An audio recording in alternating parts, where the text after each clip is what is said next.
Are we good to go? I think we are good to go. So, hello everyone. I am Alex Hera, as you obviously know. I am the creator of Walker Creek Broadcast Station.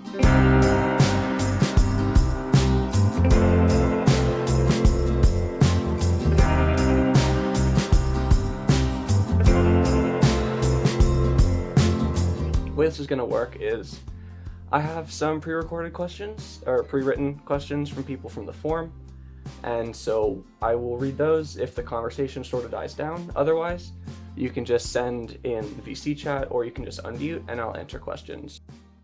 Was everyone just gonna die at that one bad ending? Like what happened there, buddy? Okay, so the bad ending, which was I guess just the original ending, yeah, it was super dark. Like, cause early on, I guess in like March, April, I sort of started developing this plot line of like Daniel just being like this absolutely obsessive person, just completely like focuses on nothing else other than solving the mystery. Doesn't care about other people, doesn't care about his life, just focused on Walker Creek, which was mirroring myself in the end, I guess. But then, like, and so that ending was supposed to just be really kind of taken to the extreme. Like, I ended up dropping that plot thread a bit. Like, after Matt like attempts to quit the investigation and then comes back, I sort of wrote it as like Daniel sort of like easing off and realizing like the consequences of his actions, and being like a still obsessive, but like a little bit more chill about it. But like, no, there was no he wakes up and it was all a dream ending. But no, the original thing was he wasn't gonna like do that. He was just gonna keep going down this obsessive path and getting like worse and worse and worse. And like by the end, like his relationship with Matt would be like decently tarnished. Like when he comes to Walker Creek, it wouldn't be like this happy, like, oh, everything's great. It's sort of like, all right, let's fuck some shit up. Like, let's get this over with. So it's going to be a lot darker in that regard. No cheery driving to Walker Creek montage with Tally Hall, and then Matt was going to be like a host, and there was going to be like, instead of like the flashback scenes of like Adam coming into Matt's house and being like, oh, you're going to work for me. Like there was going to be a flashback scene later on of like Matt legitimately getting like tortured and like inserted with a worm. And so that was going to be like a bit more horrific. And then and then at the end, like Adam would get killed at the lake, and then Luke would get killed at the home, and then Daniel would kill the tour guide and the speaker at the home, and Andrea Illman wasn't really envisioned yet. So like Adam was like the main leader, and so literally the ending was like basically Daniel goes so far into his obsession that yes, he solves the mystery and yes, he stops the hosted, but he's the last one standing. There are no other characters. He's the sole survivor. And so like he was legitimately gonna have like he was gonna murder Matt because Matt turned into like a host.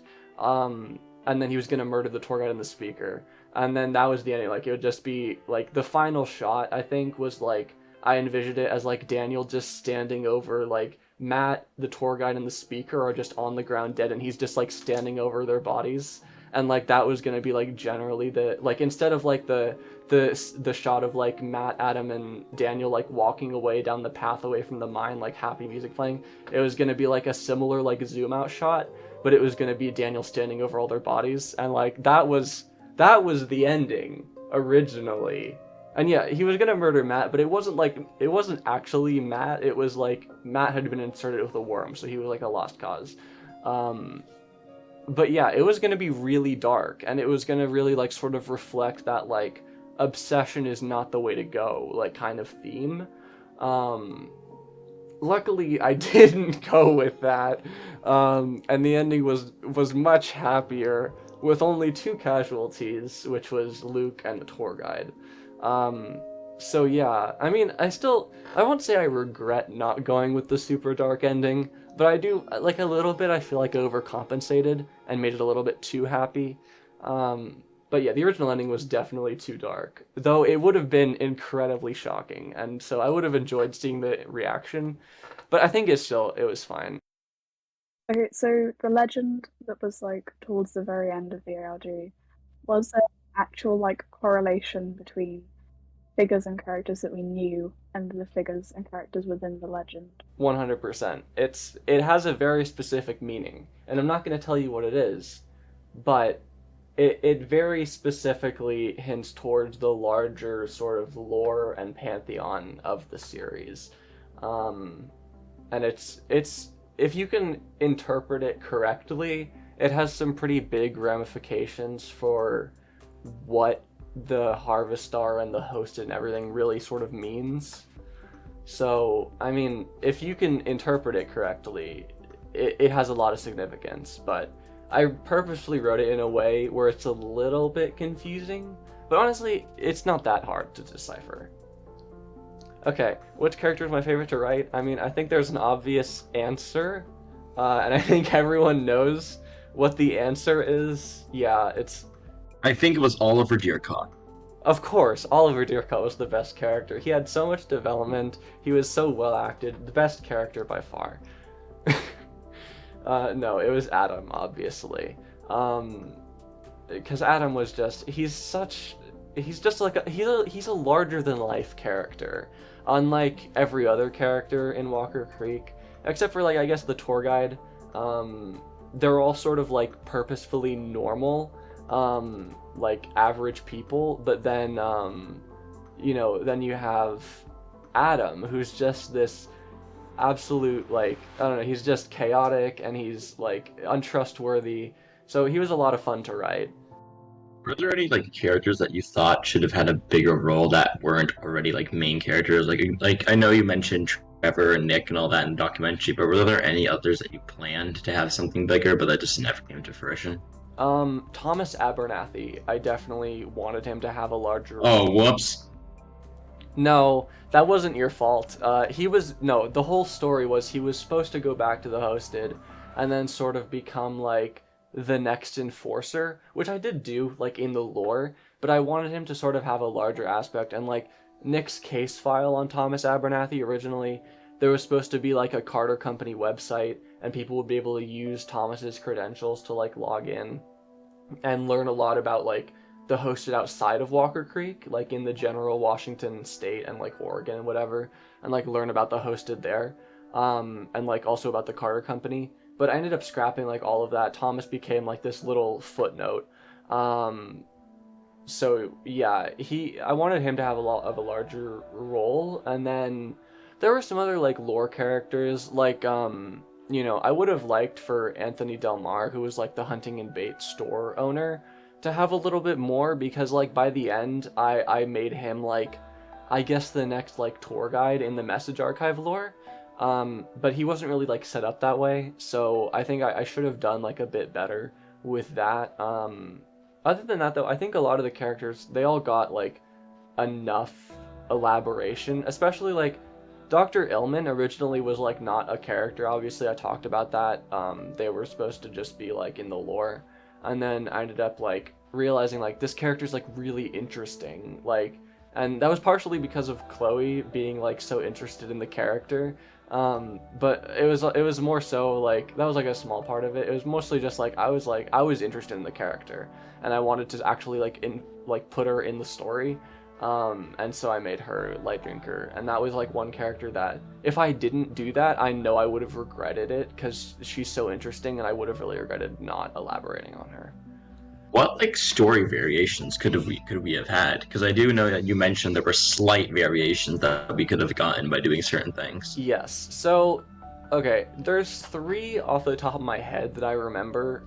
So there was Thomas Abernathy, and whether Nick would go try to save him or not. And what was gonna happen there is that if Nick went to go save Thomas, a lot of shit was gonna go bad. So Thomas would still get taken back by the Hosted, and he would still show up in Waterfield Park Setback. But what was gonna happen was Nick was gonna get injured, and he was gonna have to basically go into hiding, and he was gonna be sort of, like, known about by the tour guide, and he was gonna have to, like, I wasn't sure exactly if I was gonna have him, like, go into hiding, or if I was just gonna have him be, like, sort of out of action for a while. But it was just like I was gonna make you guys feel the consequences of those actions even more, and feel like, oh fuck, like we are the reason Nick got like injured and is like now discovered. And then that would have led into like his death. It probably would have happened sooner. He would have died earlier. He wouldn't have done the whole laptop thing. He would have just gotten killed by the tour guide. If you guys had him go save Abernathy. So that would have been a large variation for Nick's character, but not necessarily for like the whole series. And then another thing, another thing that was gonna happen was, God, what was it? I mean, when it came to Nick's death, you guys could have definitely encouraged him to return the laptop faster. And I'm not saying he wouldn't have survived still, he would have still died. But I guess it would have been, I think what I was gonna do, I don't remember entirely, but I think I was gonna have it be like he would survive an extra few days, and then the tour guide would kill him come the 23rd, when she sends out her message of like, I know who you are, Daniel. Like, she would personally go kill Nick, if you had him return the laptop sooner, and Adam wouldn't have done it. You know, I'm just realizing that both of those choices eventually lead to Nick's death. But anyway, as for the third thing that could have changed, and this one's not really like a distinct choice, but what could have happened was if anyone ratted to Dr. Spencer or Priest Van Che about the Discord server and about Daniel and everything, like if they ratted them out and like sent like, hey, these guys are rebelling, like go find them. If anyone emailed that to the Dr. Spencer or the Van Che email, yeah, you would never, but some people would. Like there was a guy in like, I think it was like February, that actually sent Adam the YouTube channel, and was like, here, have some fun. And so I was like, I just ignored it. But like later I realized like, okay, if anyone ever does that again to like Dr. Spencer or Priest Van Che, like I would have Adam go kill that character. Like literally I would just wipe him off the face of the earth, because like Adam would not let anyone know about it, and like I would need to tie up that loose end. Because you can't have someone be like, you know, like someone sends it to Van Che and Van Che just doesn't answer, and then like 2 weeks later they're like, yeah, I sent all the information to Van Che and they never did anything. This is like game breaking. So like I would have to account for it and make it so it wasn't just like it never happened. Like I can't just ignore it. So yeah, Adam was totally gonna kill either one of those characters if someone tried to rat out the Discord server. You guys easily could have killed Van Che and Spencer if you had sent them the Discord stuff, because Adam would have gone and murdered them. I mean, you guys also had some choice, like when there was that moment at the end where it was like, you guys have to like create a distraction, like for the home attack. Like you easily could have gone in like any direction with that, and I would have played along like 100%, like whatever direction you guys wanted with like the distraction you wanted to create. Like you guys could have done anything, but that was not really like a specific choice. It was just more of an open-ended like roleplay thing. Did I ever have a vague idea of what you were gonna choose with like the choice ones? Yes, I did. I am incredibly manipulative with like the puppet mastery stuff, and I knew exactly what you guys were gonna choose every time. I mean, I had contingencies in case you guys went a direction I didn't think you would, but I always designed it in a way where it was like you did have a choice, but also like there was clearly one choice that was like the right choice. And I would sort of have the other characters egg you guys on like towards the specific direction I wanted. So like I generally knew what was gonna happen. How much stuff have we missed? I feel like we've missed at least like a handful of pages. Surprisingly no. You've only missed one page. As far as I remember, you've only missed one page. And then, like, honestly, with Walker Creek, it's such a rabbit hole of content that you could probably, like, no matter how invested you are, there's always probably something that you missed. Like, one tweet or, like, one reply. Like, I had, like, Matt reply to, like, Daniel a few times. I don't think anyone ever really noticed that. So, like, there's always little tiny bits that you miss, but in terms of any large things, there's only one page. And that was, yeah, that was the language page. That's the only one you guys ever missed. And it's still solvable. You could go solve it. Like, 100% you could. I believe in you guys. Has anyone that's actually in the server, either jokingly or actually genuinely infuriated you at points? Oh boy, yes, for sure. There were moments. Okay, so I already talked about Moths irritating me at times, not because of like he did anything, but just because he solved the puzzles so quickly. Like literally the second you guys would find it, he would already have the next answer. And so like it was like, damn, I spent like 2 hours designing this puzzle. He solved it in 10 seconds. Like, so I got like I genuinely did get frustrated at him.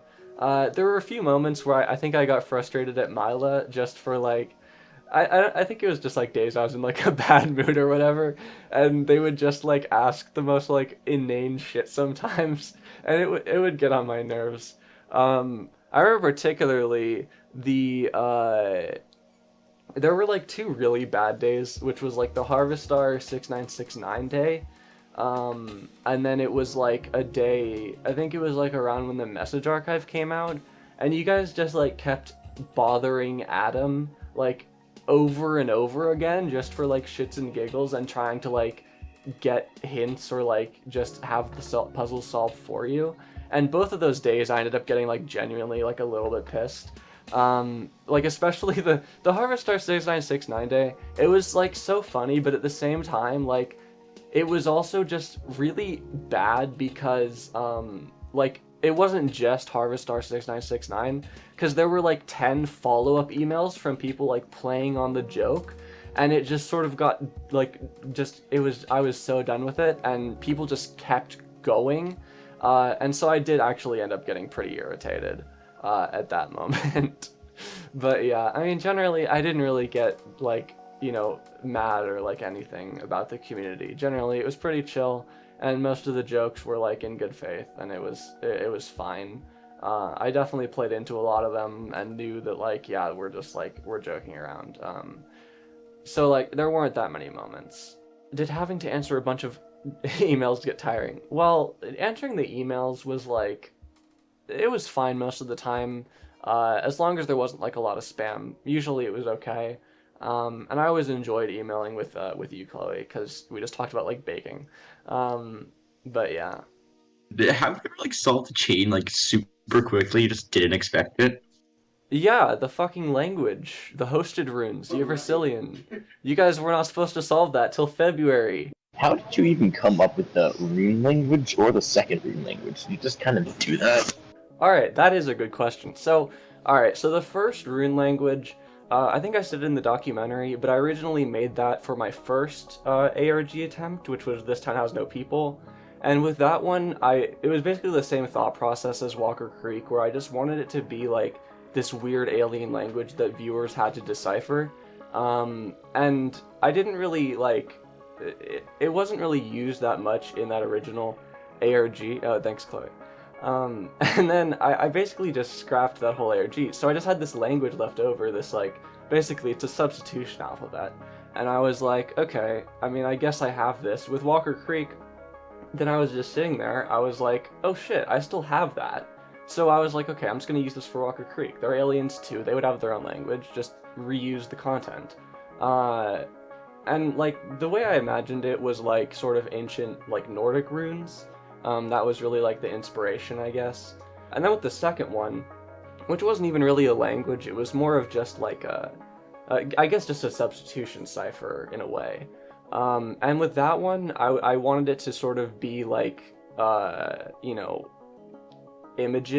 symbols that represented certain things.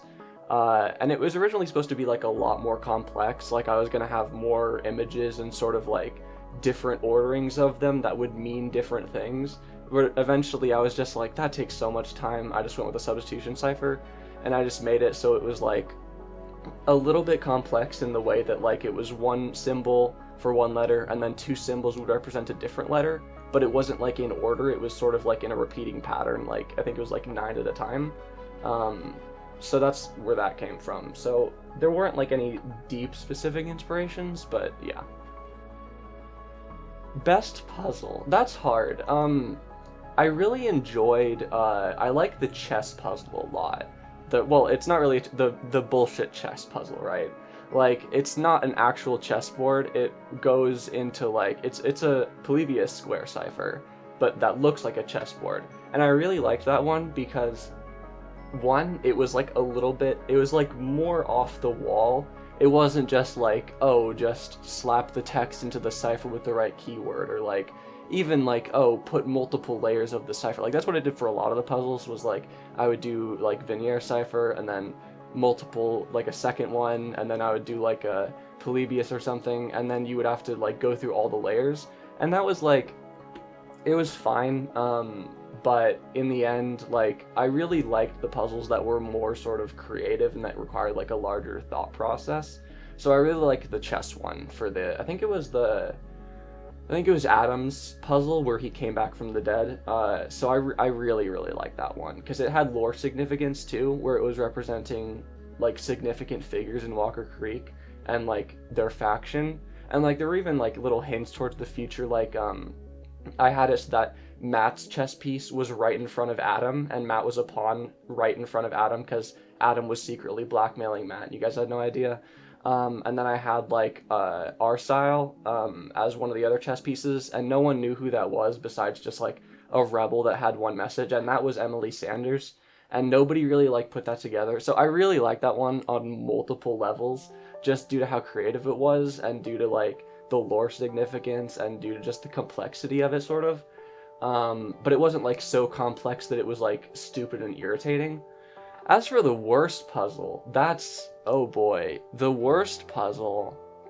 I mean, it really depends on how you think of it, right? Because you can think of worst puzzle as the most difficult, frustrating one, which obviously would be Hosts Reborn, like no question, right? That was obviously the worst one for the community to solve. Honestly, I don't see that as the worst puzzle I created. I think it was stupid, and I should have like thought about it more, but I was just sort of in my head, I was like, oh yes, this makes perfect sense. I am so proud of this puzzle. And then it came out, and it was like, I realized like, holy shit, no one shares my thought process here. Like, this doesn't make any sense if you're not me. And so that was like, I guess the worst one. But if you really want to dive into like worst, to me, it would just be the really uncreative ones, right? Like the ones where it's just like a visionaire cipher and you just put in the keyword, and like those are pretty bad. Like, or like the especially worst ones are like the ones that are just like Caesar cipher, whatever. I really stopped using that after like, I think like the first 2 puzzle chains. Like there was the archive puzzle chain and the phone numbers puzzle chain, and after that I didn't really use like you know, simple ciphers anymore. So I guess those would also kind of be like the worst in my opinion. So yeah. Out of all the puzzle chains, is there one you felt like wasn't as good compared to the others? Which puzzle chain did I think was not as good as the others? Generally all the events, like Founders Day, Lake Death and Kayak Race, and Sanders Day, the puzzle chains for those, I mean, they were really short and they were meant to be sort of like just a fun, busy work activity. But they were definitely a lot lower quality and just not really as engaging, which was fine because they were just supposed to be like 3 puzzle chains, but you know, those were definitely worse than the other ones because I didn't really try on them. It was just a thing that I was like, okay, I need to have a puzzle. What's your favorite cipher? Favorite cipher? Okay, I really do like Visionaire, obviously, because I used it a lot. It's such a simple cipher, but it's also one that's not overly easy to crack. Like, because you put in a passcode, and you can lead players to find that passcode however long you want. Like, you can put a code and then design another 10 puzzles before they get the password to decipher that first code.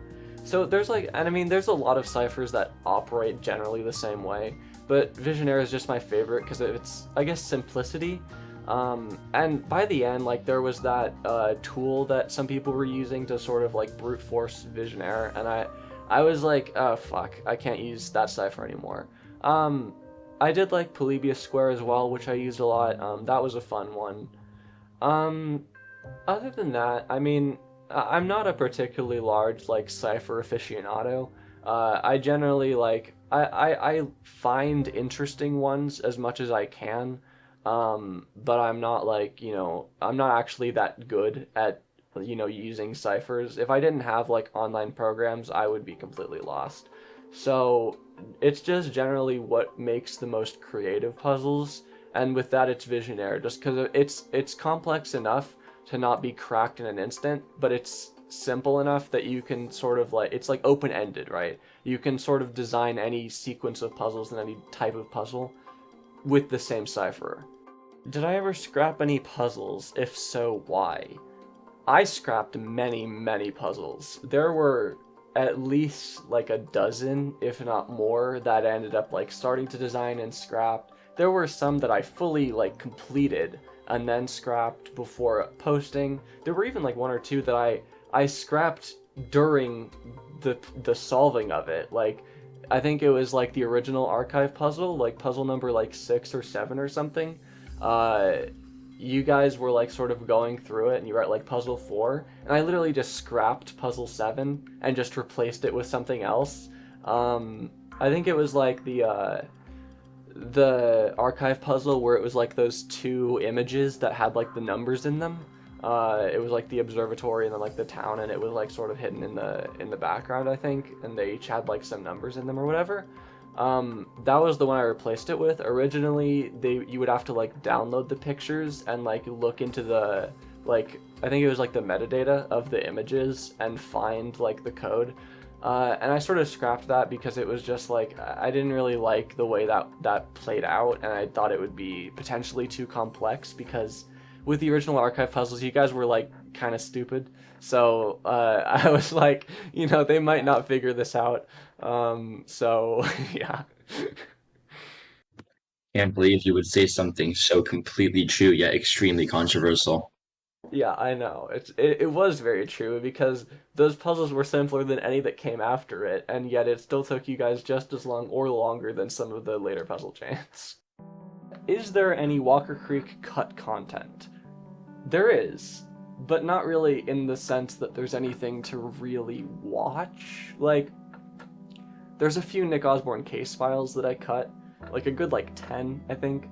There was like one where it was gonna be like, oh, there was this one really good one where it was gonna be like this guy goes missing, and they have to and Nick is like trying to find this guy, and he ended up finding like a little trail of clues and whatever, and eventually like he finds this video, and it's like, or it was like a flash drive or something, and the guy is basically talking about how like in 2019 his wife and kid started acting weird, and then like now in 2021 he figured out that like in 2019 his wife and kid got converted into hosts, and so he goes on the run because he's like, literally, like, my family's been converted into skinwalkers. And I really loved that one because, like, okay, I know I didn't describe it that well, but the way I had it written, like, it was really dark, and it was like, it was gonna be like a really good twist. And I really love that because it sort of leans more into like the actual horror of what it would really be like, you know, to live in Walker Creek and have like all this crazy skinwalker shit happening. And then there was another one where it was like this like businessman was gonna like end up getting like converted into a skinwalker or whatever. There was gonna be like this one guy that was uploading like mysterious YouTube videos again, but I felt like it was redundant because Light Drinker already existed, and so it was like the same style of content. But yeah, so there were like a good amount of Nick Osborne case files that got cut. There were a few, like, there were definitely some lines that got cut. Like, I would just sort of splice them out as long as I could keep continuity. So there were like a good couple that got cut out of like the finale and out of like the David videos. There was a segment for one of the tapes where it was going to be like the camera, this guy like runs into a garage and closes the door, and then the garage door like lifts up and Luke is like standing there and he has like blood dripping from his hands, like, or did I do the blood thing? I don't know. He was just like standing there. And that was gonna be like in one of the tapes, but I ended up, like, I filmed it and then I cut it because I was just like, this is pretty boring. So yeah, that one actually exists as being filmed. So that's like really the only Walker Creek cut on that. And then I said there was like a few puzzles I cut, and yeah. Where is the worm prop? Is it safe? Is it all right? God. Is it safe as well? That's a Star Wars clip. No, you'll get it? Okay, fine. Yes. Don't throw it at me, please. No! I said don't throw it. Okay, she threw it anyway. Anyway, it's fine. It's alive and well. Well, as alive as a piece of, aluminum foil covered in liquid latex could be. But no, I'm not gonna sell it to you. This is it's a priceless artifact. Okay, it's my baby, and I'm not letting it go no matter what. But yeah. Anyway, so yeah, this thing I think I went over in the documentary about like how we made it, but it's just aluminum foil, liquid latex, and what's it called? Yes, worm pet. Adam was originally supposed to have a worm pet in the story. I forgot about this. We were gonna make like little tiny like baby worms that were like this, but like a quarter of the size, and he was gonna have it, and he was gonna like we were gonna have him start like a like Tumblr page where he just posts like pictures of his worm, like it was like a Tumblr for like a cat or something. We were gonna do that. And then we ended up just not doing it because I don't remember why, but yeah, we were just lazy. We didn't want to do it anymore. But yeah, we were gonna do that. You know what? I should have done it. I really should have. It was a great idea, and it was gonna be like the same thing where it was like just funnily posed ones or like put on like outfits on it or whatever. And then but we didn't end up doing it. So. You mentioned in the doc that you wanted to include music in Walker Creek. Were there any songs that you considered but then cut?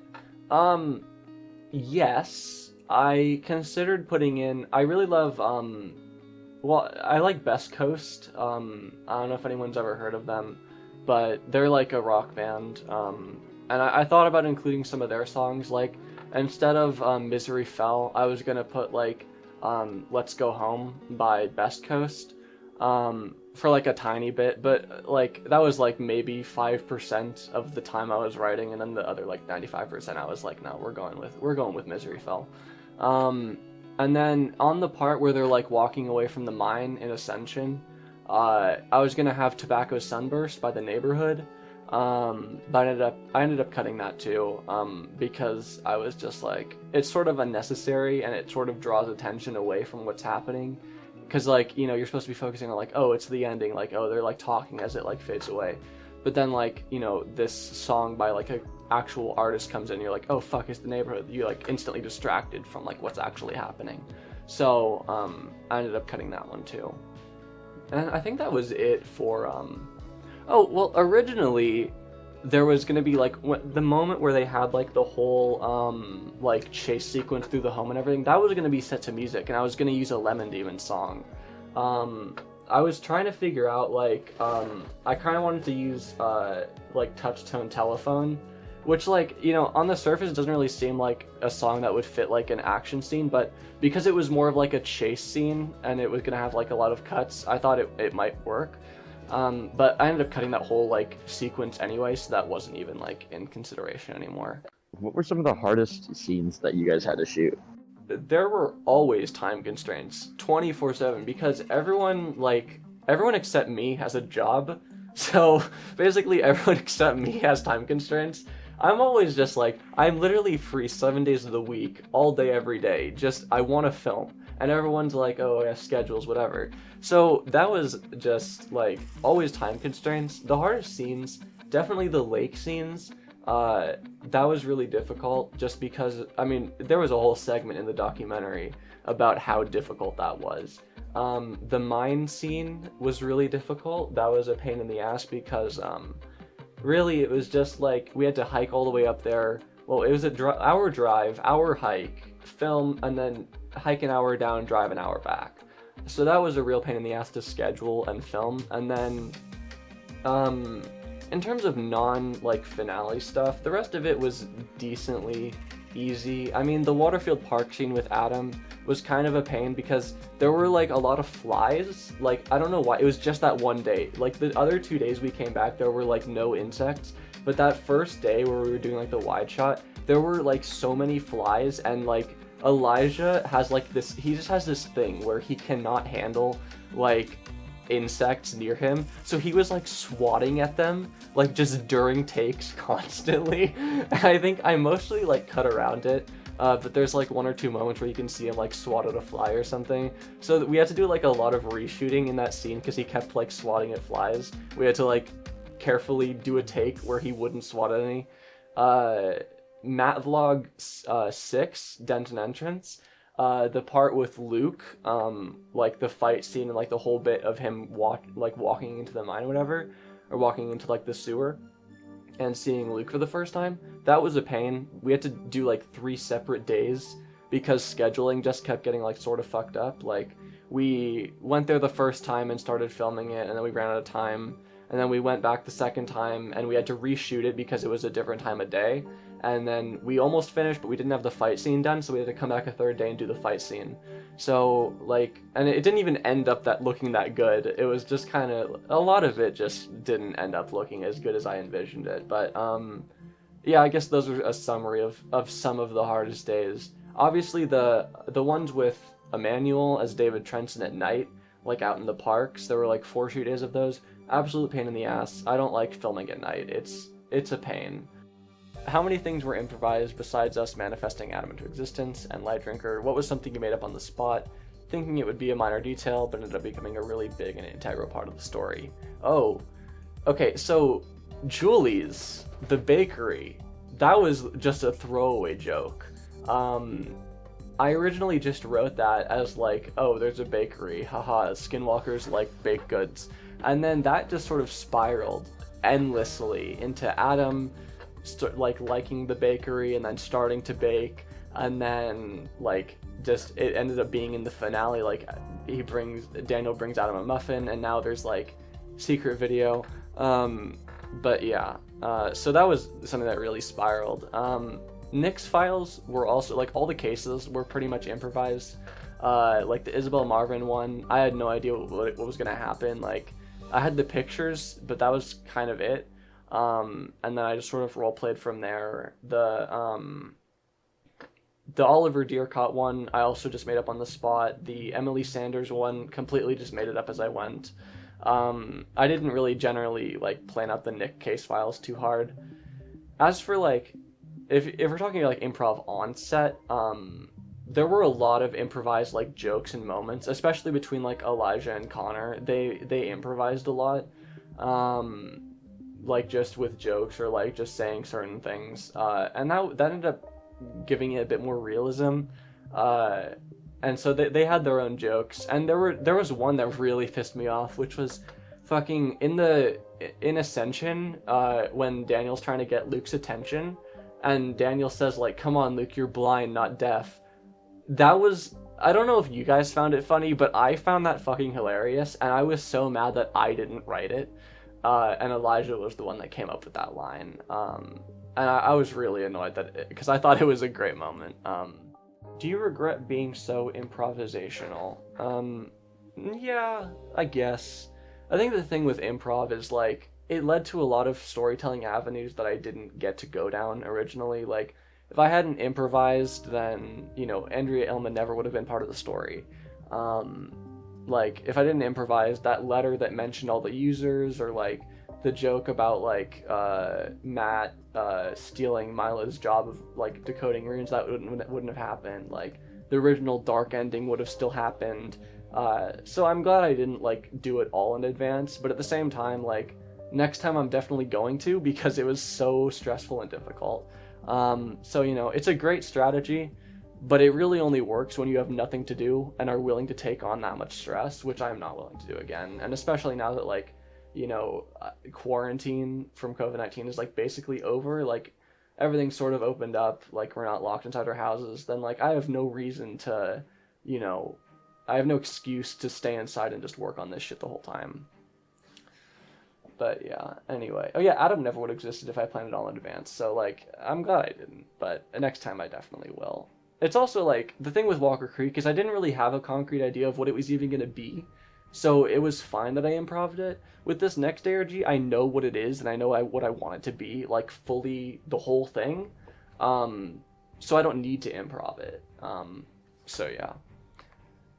As for Oliver, no, Oliver was not originally supposed to talk to you guys. I think I talked about this in chat like a few days ago when the documentary aired, but Ghost was the one that actually came up with that, and he was the one, like, I was so mad I didn't think of it myself.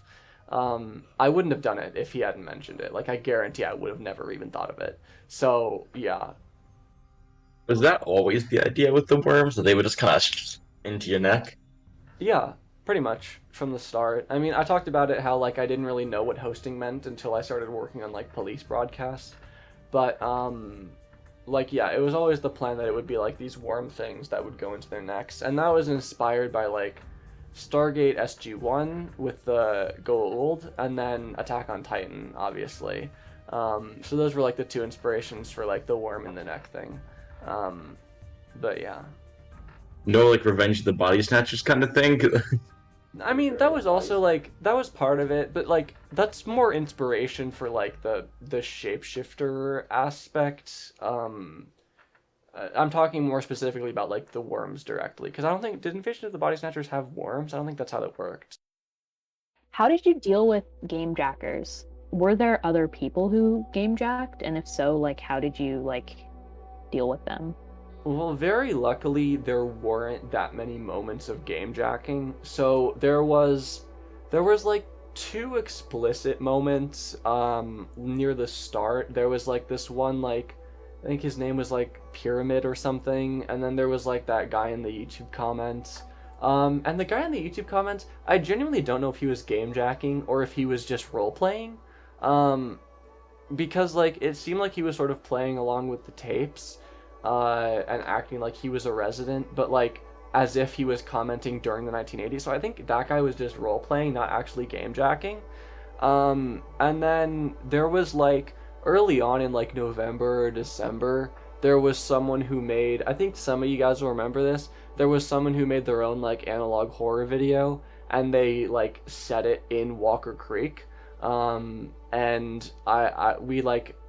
I think some people in the Discord and like I reached out to them privately, and I was like, yo, that's like my fucking like series, that's my town, like, and they were like, oh, I was just using it like for inspiration. Like, what is your plan now that Walker Creek is over? My plan now, right now I'm working on a short film, and then after that I have a documentary project I really want to do. You know, I've sort of stayed away from documentaries because I'm just kind of like, oh, nonfiction, that's boring. But I really, really enjoyed doing the Walker Creek documentary, and so I have another one in mind that I want to do. And then obviously I have another ARG in the works, but that's like in the like pre-production phase, so it'll be a while. And I'm really excited about that one. I think it's gonna be pretty good.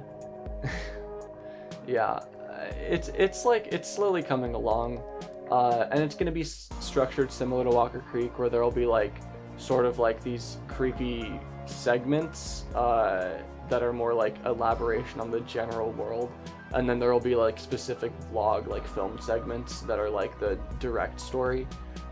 It won't be like local TV VHS tapes though. It's gonna be something new, but in like the same vein of like it's sort of these unrelated like over like professionally produced style, and then jump over to like the like homemade vlog style main story. So yeah, anyway, that's like literally like at least like a year away, if not more, because we'll have to like, you know, get cast members together, write the script, design the props. Mainly it's about getting like the cast members together, because I don't really have any that I can use. Obviously I can't reuse all the cast from Walker Creek, so I'll need to get like new people in, and that's just gonna take time. And I want to do it where it's like I film the whole thing in advance, because I don't want to deal with like the whole Walker Creek like filming and editing and writing and designing puzzles all at the same time endlessly. So I don't really want to go through that again, so I'm gonna do like the entire thing before uploading. So it'll take a bit, but I think it'll be worth it, and hopefully it's not like too far off. But it's gonna be a lot of fun. I'm really excited about like one of the characters for sure, and I think it'll be pretty great, and it's gonna really like sort of elaborate on the world. But yeah, anyway, Where can we expect to find the next ROG? that is a good question, and I'll tell you when it's available. Well, I'll hint towards it. I don't know if I'll necessarily advertise it. It's really like it's an interesting question, right? Because what Nightmind was talking about in the Trailhead project was that like we need to sort of adjust our expectations for how ARGs are promoted. And so I've been giving it like a really good amount of thought for how I'm going to promote the next ARG. Because like obviously with this one, just like commenting on Reddit and stuff, it worked fine, but it wasn't like the most efficient, and it wasn't like really it wasn't really honest advertising. So I think something like a trailer, like, and, you know, proper, like, you know, marketing it like a movie or like a game, I think that might be something I'll do. And if I do it like that, you'll just see a trailer on my main channel, Alex Hera. If I market it in like a traditional ARG sense, I'll probably send like a message in this server. Like it'll be dead until, like, you know, like I'll bet you like a couple months from now the server will be dead, and then a year and a half from now I'll just send like, hey, check out my new series, and like then we'll just migrate over to whatever that server is. But yeah, we'll see. It'll be on YouTube mainly, and then it'll probably have like website elements as well. But I want to keep it focused on only one channel. That's one thing that I also think hurt Walker Creek in the end, is that it was split across so many different areas, particularly like so many different channels. And you can look at how like the VHS tapes got so much attention, and then the vlogs got like almost none. It was like literally a tenth of the views usually. And so I really regret like not designing it in a way where all of it was contained on like one central channel.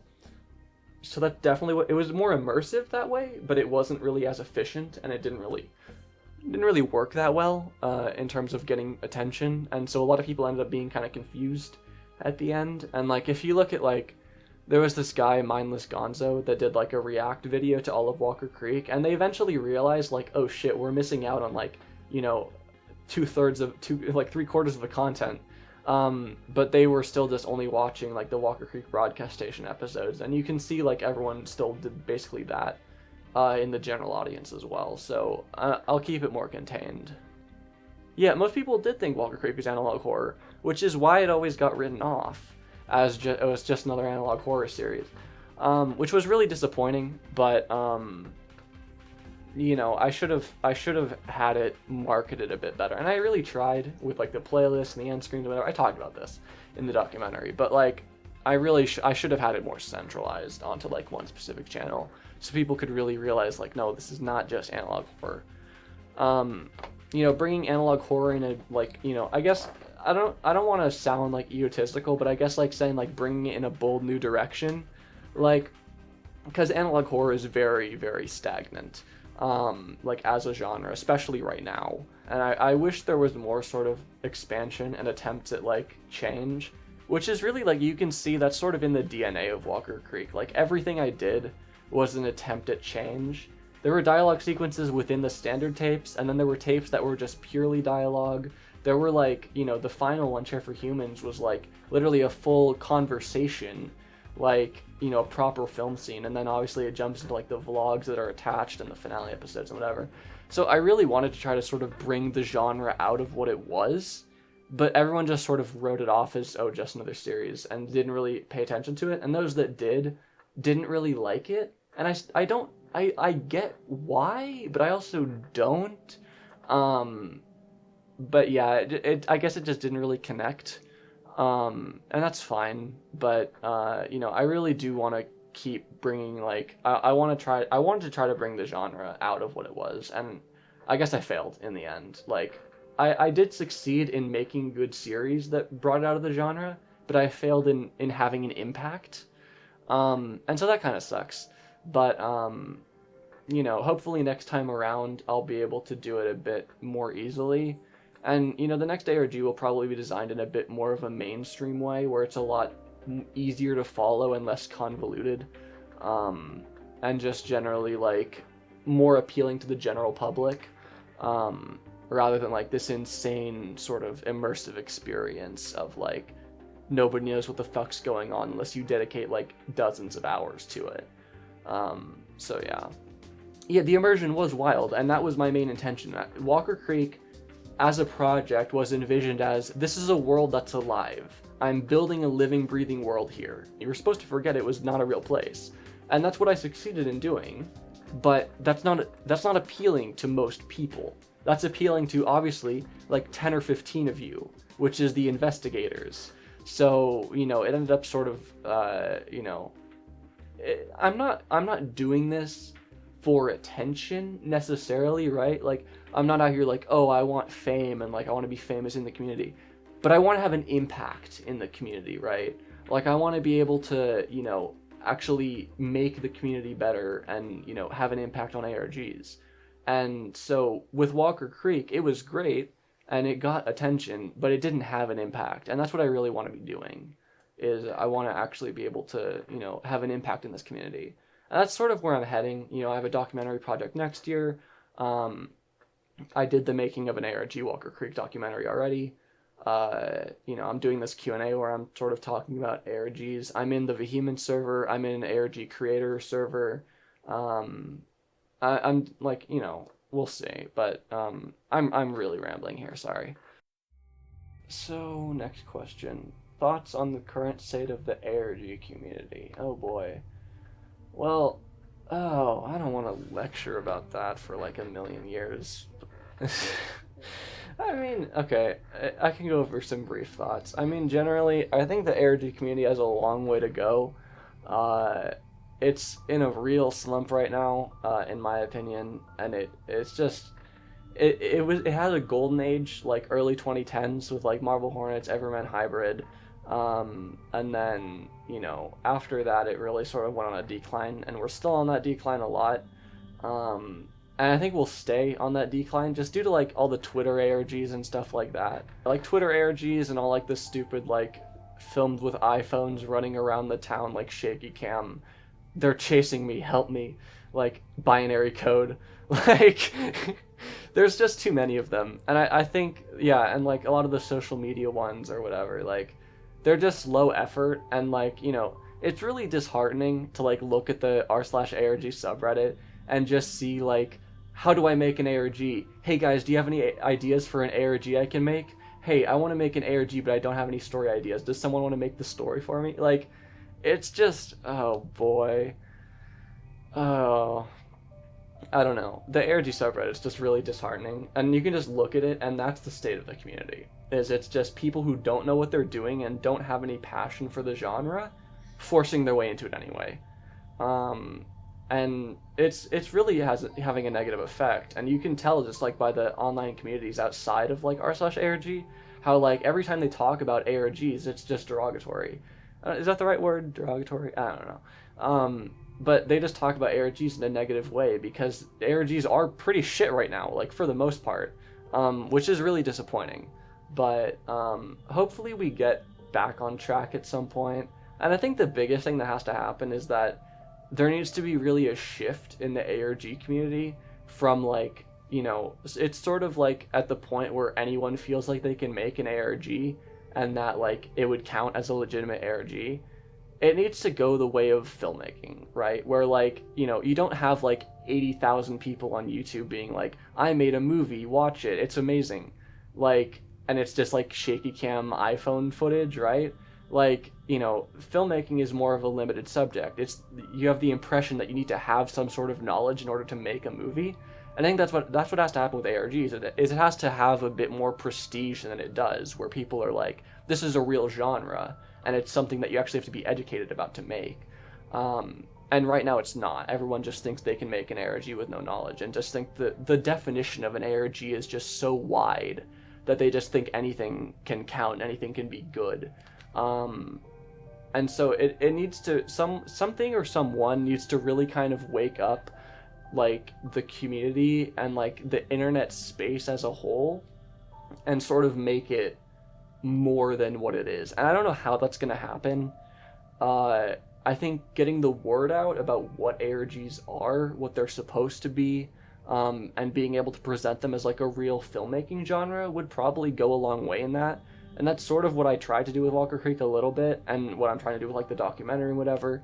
And it's something I'm definitely going to be dedicated to going forward, is trying to really like lift this community out of a slump. But like, I'm just one guy making like fucking random ARGs, like, you know, only so much that anyone can do.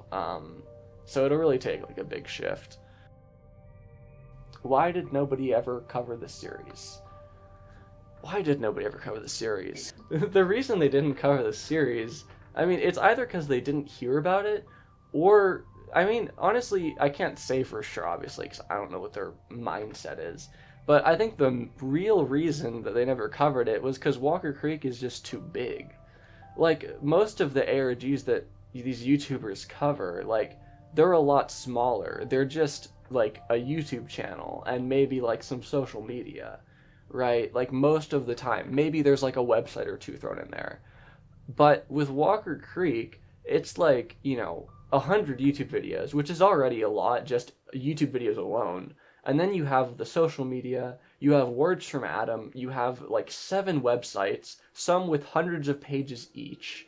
So, like, it's really just a lot to cover, and with even the small ARGs, like, it'll take a YouTuber, like, a month, or, like, at least, like, 2, 4, 6 weeks to cover, like, a big ARG. And then Walker Creek is, like, 3 times the size, at least, of, like, an average, like, big ARG. So it's a ridiculous amount of content, and I think it's just hard for anyone who heard about the series to, like, have the drive to dedicate, like, 6-8 weeks of their life to one video. And so it just doesn't get covered. That's my theory. It could also be that Walker Creek is just not as good as I think it is and isn't worthy of coverage. That's also entirely possible. But who knows? I feel like now that it's over, we might maybe get 1 or 2, a handful of little scoops.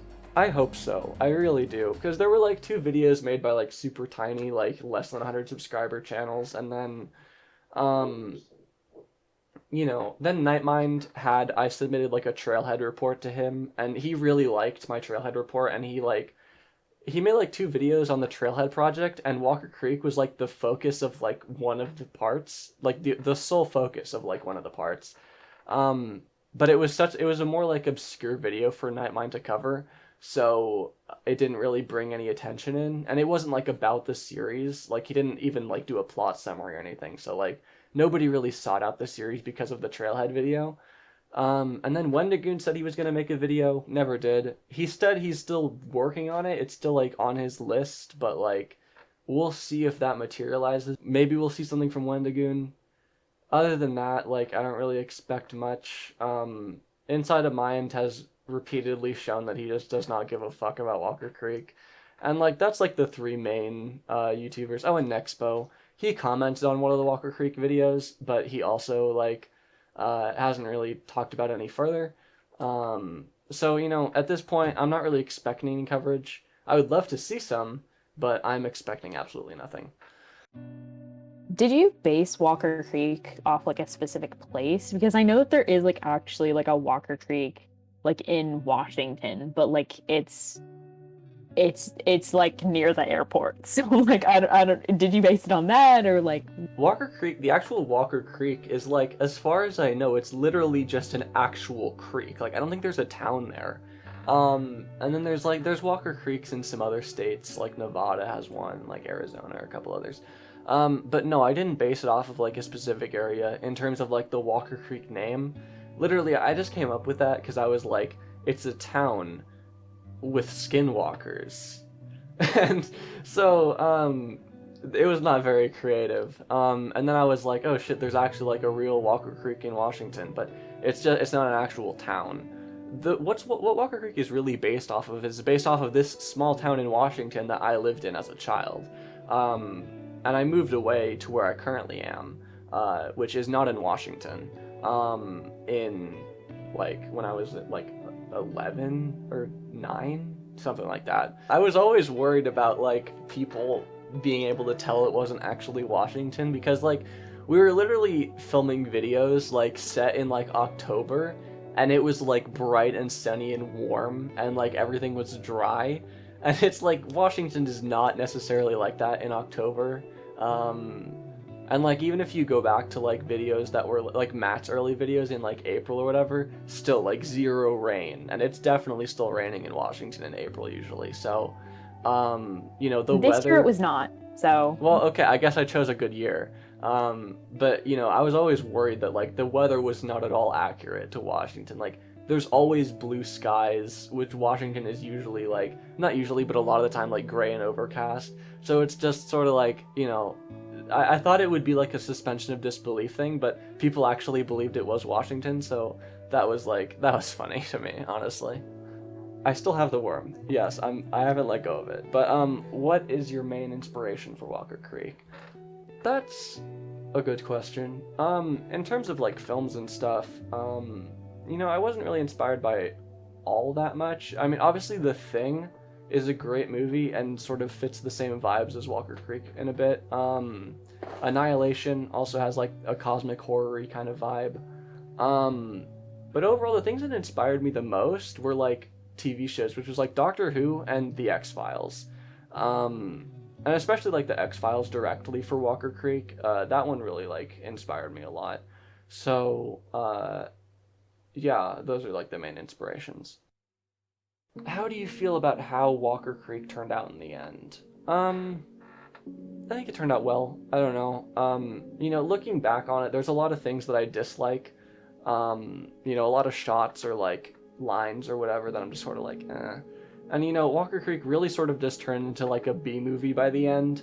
Like especially with like Ascension, it was like, horror B movie kind of like vibes. And that wasn't really what I wanted to go for, but it's really what kind of did happen. And that's fine. I think it works, and it's definitely better than just being trash. It's better than just being a shaky cam or like just badly written story like a lot of ARGs end with. But I think I definitely shouldn't have gone for like action segments or anything. That was like when I stretched it too far, and that was just unnecessary. But I think Walker Creek turned out pretty well in the end. I'm proud of it. It's obviously not like top tier filmmaking, and I know I could do so much better, and I'm going to, like with a short film or like with my next ARG, just in a filmmaking sense. But I think as a story and overall like as the videos, I think Walker Creek was pretty good. I know you've heard this, at least from me, tons of times. That if this is what your like first work is, I am genuinely terrified. You should be. No, but yeah, I'm really excited for what I get to do next. I'm working on a short film for like film festivals, for like the 2022 festival run, and then another ARG that I want to be like a bit more like cinematic, and a bit more like well planned. So we'll see where that goes, and hopefully I can get a feature film in like a year or 2 years, 3 years, like an indie one. But I have a lot of plans. I have a lot of things I want to do, and this is a good base for like a portfolio or like anything. So with Walker Creek, and I'm asking this genuinely, are you proud of it? Are you proud of what you've accomplished, the community that you've made, this kind of whole zeitgeist, but this kind of place that you've created with this? This is like all from your creation. So how does that like make you feel about all that? Well, it's difficult to get perspective because it's just so large. But like when I look at like the Walker Creek complete playlist and like scroll down it and see like all the videos I've created over like a whole 14 months, or like when I look at the doc and like I see like it's like 70 pages or something, and I'm just like, holy shit, like I spawned all of this. And it's just kind of crazy to think about the sheer amount of content. And it is really difficult for me to gain perspective because a lot of it just blurs together. I forgot about a lot of it. But yeah, it's ridiculous, and I am quite proud of how much I created. And I'm proud of the quality of what I created too. I think, like, if you look at it from a general filmmaking sense, it's not that amazing. Like in terms of like if you compare it to other found footage films, because that's like basically what the style of Walker Creek is. It's not amazing. It's actually decently mediocre compared to a lot of those. But if you compare it to other ARGs, I think it's really quite high up there in terms of quality compared to other alternate reality games and other web series, like immersive narrative web series. So I am proud of it in that sense. And I think like overall it's good. I think the analog horror I'm not all that proud of because like it wasn't that unique and it wasn't that necessarily well executed compared to a lot of other analog horror series. But as an ARG overall, especially with like Matt's vlogs, Light Drinker, like the finale episodes especially, I am really proud of those, and I think those were executed really well. Do you think, all right, this has helped you develop your own kind of sense of cinematographical style? Because I know you just mentioned how you're not going to do like that VHS kind of stuff again. Has this kind of led you towards that path? No, I always wanted to do like I guess you could say real films, right? And that's what I was doing before Walker Creek, and it's what I'm gonna do after Walker Creek. Until I make the next ARG. But it did help me develop a bit of a style in terms of like cinematography, because I do like more wide shots, where it's sort of like a camera observing the characters rather than like necessarily being in the midst of the emotion all the time. And that applies to like normal films as well, where like you can have a camera super close up to the characters, or you could have it be more of a wide shot, and it gives it a different feeling. And with Walker Creek, I really focused on like that wide shot sort of aesthetic. And I think I do enjoy that style. In general, I enjoy really like fast-paced moments, and I enjoy a lot of camera movement, which I was able to execute in Walker Creek. And like, you can see like in the montage segment, like when he's like driving to Walker Creek, or like a few moments in like the Secrets of Lake Denton vlog, where it's like these like sort of fast cuts. That's like the style I really enjoy, and that's sort of inspired, I guess, by like Edgar Wright's directing. Are you more into consuming like analog horror content or like ARG content? Well, for a while there, I was focusing like solely on analog horror with like Local 58, Gemini Home Entertainment, Analog Archives. I really enjoyed those things. Now I don't enjoy them at all, because I've made them myself, and I don't really like, the magic is gone, and like it's just more boring to me, because a lot of times it's just text on screen, which is like that was fine, but now that I know like sort of, I guess you could say, like how the sausage gets made or whatever, like it's just not really entertaining for me to watch. So I do still enjoy like classic style ARGs, particularly like website ones. I think are fun, but I don't have that much time to really go through them anymore. So most of the time I just wait till like a big YouTuber covers something, and then I just watch that. If you could hire actors, any actors, what actors would you hire for each one of these roles? Like if you had infinite budget money. Oh boy. Okay, that's hard. Alright, I'm gonna give you one. I would hire Nicolas Cage as David Trenson. I think that would just be really entertaining.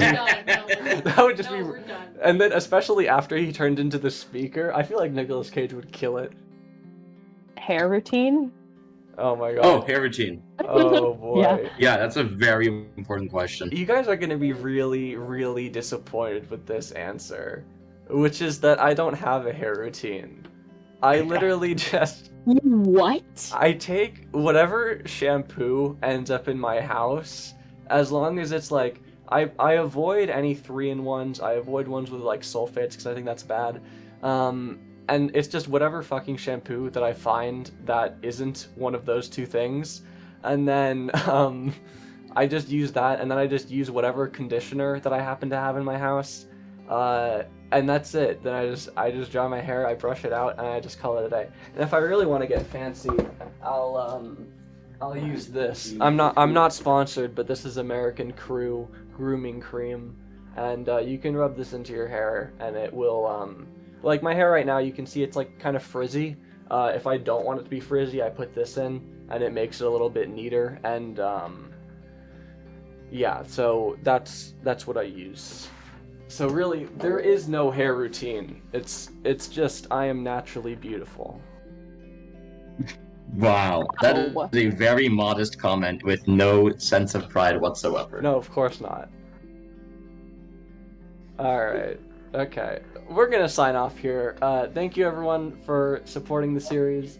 Alright, thank you for your support the whole time. Thank you for attending this Q&A, asking questions. I hope that I, answered your questions sufficiently, and I hope you enjoyed it. So, yeah. Kind regards, Alex Hera.